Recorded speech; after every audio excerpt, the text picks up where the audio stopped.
નમસ્કાર મિત્રો, હું વૈદ્ય નિમેશ પટેલ. આપ સર્વને આયુર્વેદના હાર્દિક નમસ્કાર.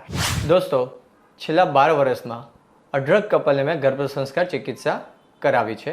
જ્યારે બી એ પ્રથમ વખત મારી પાસે આવે ત્યારે એમની ગર્ભ સંસ્કારની વ્યાખ્યા કંઈક અલગ જ હોય છે અને ત્યારે હું એમને સમજાવું છું કે જે પ્રમાણે પાણીનું રાસાયણિક બંધારણ H2O સુનિશ્ચિત છે એ જ પ્રમાણે આપણા ઋષિમુનિઓએ પણ ગર્ભ સંસ્કારની એક સુનિશ્ચિત, સચોટ અને વેલ ડિફાઇન પદ્ધતિ જણાવેલી છે. તો આ ઋષિમુનિઓ શું જણાવવા માંગે છે? ગર્ભ સંસ્કાર મતલબ કે 16 સંસ્કારમાંનો પ્રથમ સંસ્કાર, કે જ્યાં તંદુરસ્ત માતાનું તંદુરસ્ત સ્ત્રી બીજ અને તંદુરસ્ત પિતાનું તંદુરસ્ત પુરુષ બીજ, કે જેના મિલન દ્વારા તંદુરસ્ત ગર્ભનું નિર્માણ કરવામાં આવે છે. તો અહીંયા જે આ તંદુરસ્ત શબ્દ છે, શું એ તંદુરસ્તી માતા અને પિતા તરીકે તમારામાં છે કે જે શારીરિક અને માનસિક બંને રીતે હોવી જરૂરી છે?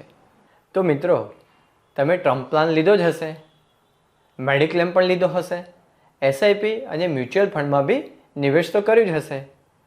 જીવનમાં પરિવાર અને મિત્રો સાથે રિલેશનશિપ મજબૂત કરવા માટે પણ સંબંધ સાચવવાનું બી પ્લાનિંગ કર્યું હશે. તમારી પેશનેબલ જોબ કે બિઝનેસ માટે પણ તમે સારું એવું પ્લાનિંગ કર્યું જ હશે. લાઈફના સપના પૂરા કરવાનું ટુ ડુ લિસ્ટ પણ બહુ જ લાંબુ હશે અને એના માટે પણ તમે પ્લાનિંગ પૂરું કર્યું જ હશે. તો શું તમે નથી ઈચ્છતા કે તમારો દીકરો કે તમારી દીકરી તમારાથી સવાઈ હોય? તો હું મારી નેક્સ્ટ રીલમાં જણાવીશ કે ગર્ભ સંસ્કારની શાસ્ત્રોક્ત પદ્ધતિ કોણ કરાવી શકે છે. તો ગર્ભ સંસ્કાર કોણ કરાવી શકે એ જાણવા પહેલાં કોણ ના કરાવી શકે એ જાણવું બી મહત્ત્વનું છે.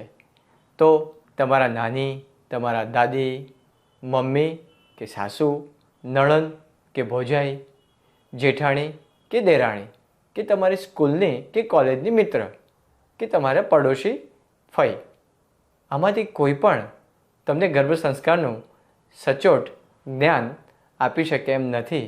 તો ગર્ભ સંસ્કાર માટે તમારે આયુર્વેદિક વૈદ્યનો જ કે આયુર્વેદિક ડૉક્ટરની સલાહ લેવી જરૂરી છે.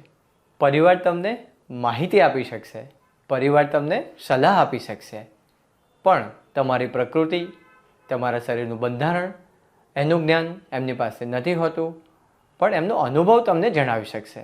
જેમ પશુ માટે એક લાકડી છે, જ્યારે મનુષ્ય માટે લાકડી બદલાતી હોય છે, એ જ પ્રમાણે એમની પ્રકૃતિ અને એમના નિદાન પણ બદલાતા જ હોય છે. તો ગર્ભ સંસ્કારની પણ સચોટ માહિતી કોણ આપી શકશે?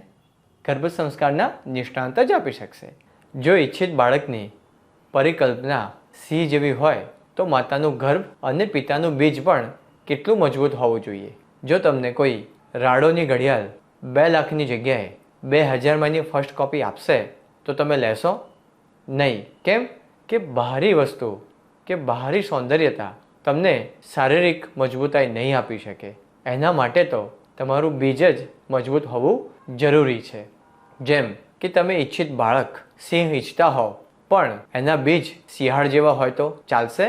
નહીં ચાલે. તો ચાલો આપણે આજે પ્રતિજ્ઞા લઈએ કે મારા ઈચ્છિત બાળકની કલ્પનાને હું માત્ર કલ્પના નહીં રહેવા દઉં. પ્રેગ્નન્સી દરમિયાન બહુ બધી સ્ત્રીઓ ગર્ભ સંસ્કાર માટે મારા હોસ્પિટલમાં આવતા હોય છે. ત્યારે હું હંમેશા જોતો હોઉં છું કે એમની સાથે સ્ત્રી કાં તો ઘરના કોઈ વડીલ સ્ત્રી જ હોય છે.